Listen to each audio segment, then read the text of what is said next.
Invictus is basically an annual event that the Navy holds for people to get together and sort of send off new recruits who are entering into military service. The origin of it dates back already to the First Ivorian War, where they had to physically send a transport ship to go collect new recruits to join the service. Communities would come out and kind of celebrate, all the people who were volunteering and leaving. But also the Navy uses it as an opportunity to showcase some of the new ships that they've purchased for their fleet.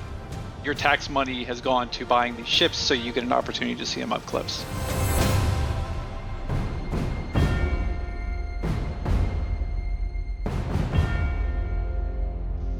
So one of the things that's actually pretty exciting for me about the Invictus in general is just the fact that this becomes our sort of weirdly unofficial first unveiling of the Navy inside the persistent universe. It's been such a large, overwhelming part of the Star Citizen history, and obviously Squadron 42 is very, very steeped in the Navy and its inner workings and stuff like that. But in the PU, we've never really seen them. We've talked about them, we've heard about them, but you don't really see them. So this is like a really cool opportunity to really kind of dive in and get that sort of sense of the military into the PU, which is really fun. The Bevic Convention Center came around kind of a happy accident because we needed we wanted to put some mega structures in Area 18 and not just kind of tall skyscrapers. So we came up with the kind of big round mega building and originally had no purpose. And then it just kind of seemed very natural for it to be a shopping center or convention center to host events. So by the time the anniversary of 2019 came around, we decided let's host it there.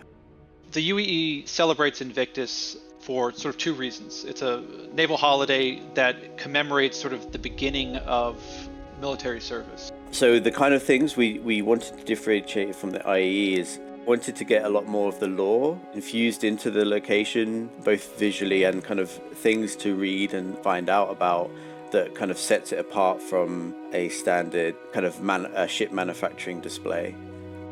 And secondly, the Navy also uses Invictus as a way to showcase some of the ships that they've purchased over the past year. And so they invite the ship manufacturers to come and provide sort of models for the public to get a closer look at. And this year is pretty exciting because the Navy just recently acquired some of Origin's brand new ground vehicle called the G12.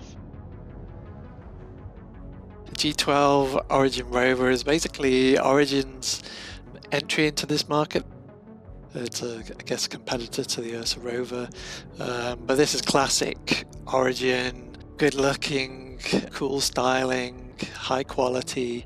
It's essentially a two-man vehicle, and the base version has capacity for 2 SCU.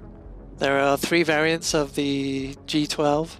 There's the base version, there is the racer version, which is for the enthusiast, and then we have the third and final, which is the combat variant, which is why it's here at the show. Was built for the UEE.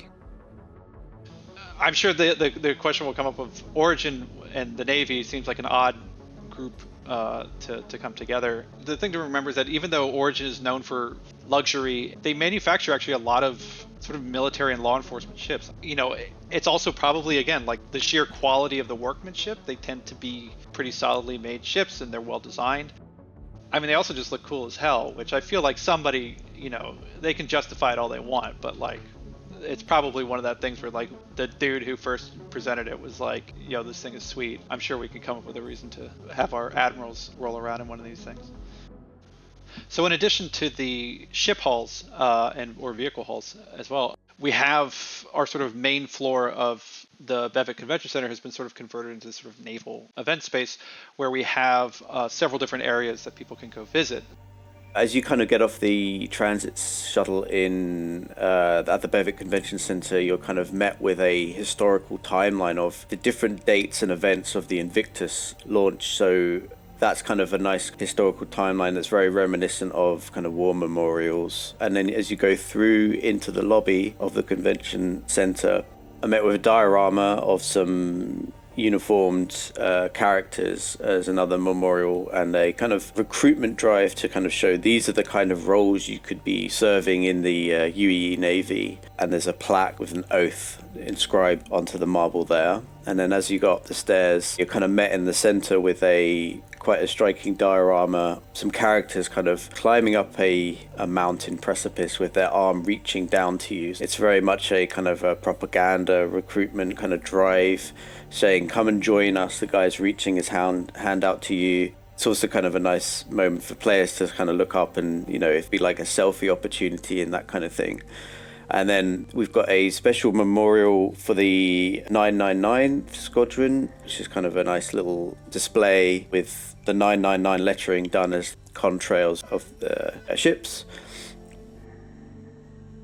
And then there's an Invictus kind of diorama which shows just ships coming out of the logo right into the space. And then all around the lobby there's banners and flags and everything kind of reinforcing that military kind of feel.